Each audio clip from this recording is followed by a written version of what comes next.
Simple ఫంక్షన్స్‌లో RGKT అంటే RGKT మాత్రమే ప్రింట్ అయింది. మరి మనకు వాల్యూస్ కావాలన్నా, ఏమైనా మోడిఫికేషన్స్ మనం చేంజ్ చేసుకోవాలి అంటే, అందుకోసమే మనకి ఫంక్షన్స్ విత్ ఆర్గ్యుమెంట్స్ అని చెప్పేసి వచ్చాయన్నమాట. ఫంక్షన్స్ విత్ ఆర్గ్యుమెంట్స్ అంటే మనకు కావాల్సిన పారామీటర్స్ అంటే ఇప్పుడు ఫంక్షన్ పారాంథసిస్‌లో మనకి ఏవైతే పారామీటర్స్ లైక్ ఏబీ అనే ఏదైనా వాల్యూస్‌ని మనం పెట్టుకొని, వాటిని మనం రిటర్న్ చేసుకోవాలి. అంటే లైక్ మనకిప్పుడు 5 అనే వాల్యూ అవుట్‌పుట్‌గా రావాలి. అప్పుడు మనం ఏం చేస్తాం?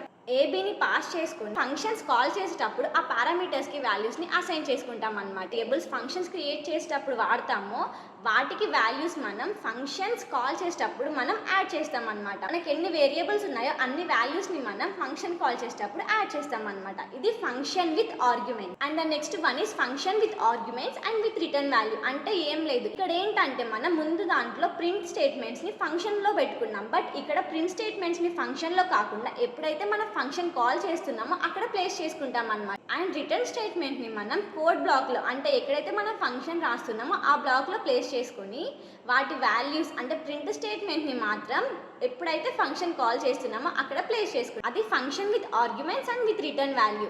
Next one and last one ఏంటంటే డిఫాల్ట్ ఫంక్షన్స్. డిఫాల్ట్లో ఏ వాల్యూ అయితే మనం ప్లేస్ చేసామో ఆ వాల్యూ మనకి రిటర్న్ అవుతుంది. అక్కడ ఎలాంటి ఎర్రర్ రాదు.